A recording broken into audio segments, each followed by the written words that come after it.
The outpouring of love for Caroline Flack speaks volumes about the warmth, wit and sense of mischief of the tragic TV presenter. But the friends and colleagues paying tribute on social media yesterday had also witnessed the quality that made her such natural on shows like X Factor and Love Island.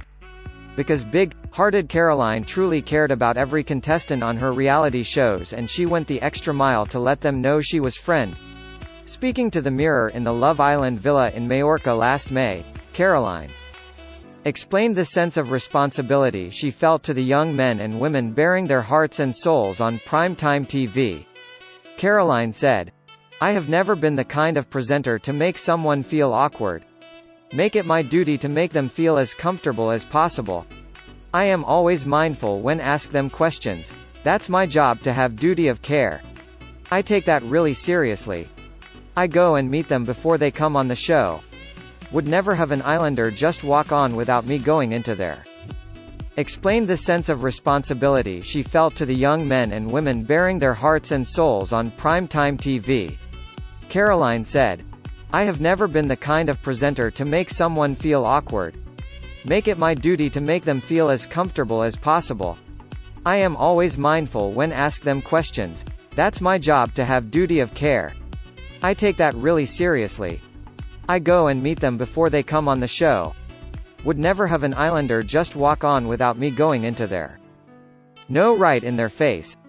So make it familiar and make them more comfortable. Then they want to talk to you."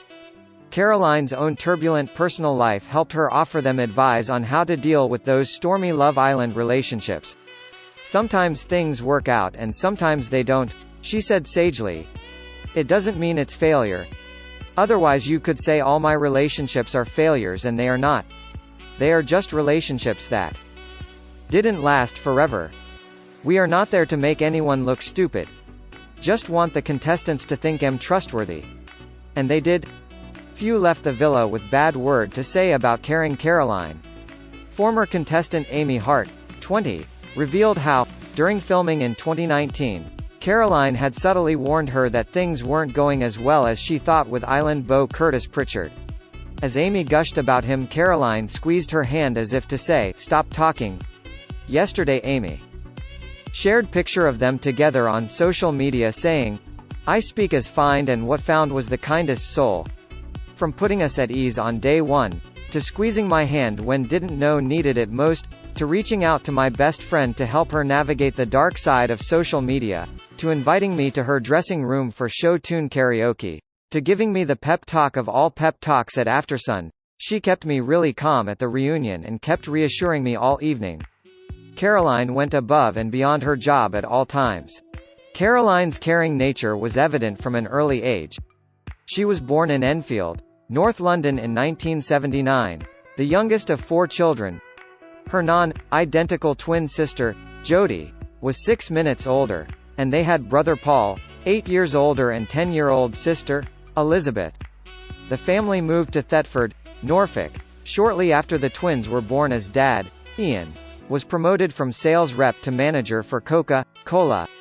Mum Christine helped at kindergarten.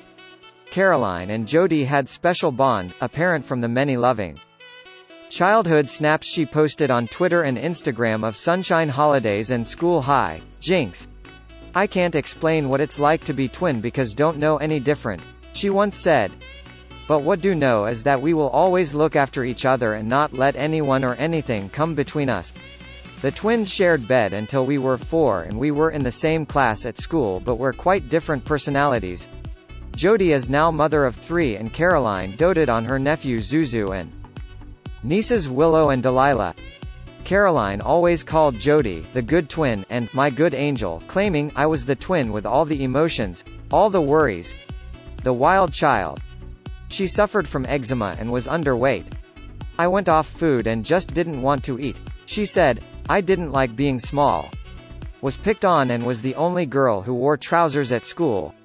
Was really paranoid about my legs." But nothing could quell her love of performing. She idolized Kylie and was keen ballet dancer, even dyeing her ballet tights pink with Ribena when her parents couldn't afford to buy her new ones. And her determination paid off when she was given dance scholarship to Bodywork Company in Cambridge at the age of 16. She said, "Musical theatre was the dream and the ultimate goal was the West End. And that's what thought I'd end up doing. That's what wanted to do." In Cambridge, she worked as waitress while trying out for West End shows. She also had job in pork factory and spent lot of her 20s sofa, surfing at friends' houses. Early work in adverts led to playing topless blonde in Danny Dyer's 2000 film, Is Harry on the Boat? But her TV break came in 2002 when she landed the role of Bubbles in Beau Selecta. Caroline went on to present shows on CBBC, such as TMI with Sam Nixon and Mark Rhodes. Then the jobs kept coming, including Gladiators in 2008, I'm Celebrity Get Me Out of Here Now in 2009 and The Extra Factor in 2011. Alongside Ollie Murs. But Caroline, then 31, was branded pervert when she began dating 17-year-old One Direction star Harry Styles, and her love life was constantly under scrutiny. In 2014, she also won the nation's hearts as she was crowned the winner of Strictly Come Dancing, making history with her streak of perfect scores. But her insecurities returned and she was on anti-depressants for 6 months following the show. She admitted, "People see the celebrity lifestyle and assume everything is perfect. But we're just like everyone else. Everyone is battling something emotional behind closed doors, that's life. Fame doesn't make you happy." The following year, she landed Love Island, making her one of the most recognizable faces on TV. And in 2018, she achieved her musical theater dreams when she played Roxy in the West End's Chicago. Caroline was thrilled when Love Island won BAFTA the same year. She also defended the show. Following the tragic death of Mike Thalassitis in March 2019. In poignant message she said, "None of us know what's going through someone's mind and we can't sit there and speculate.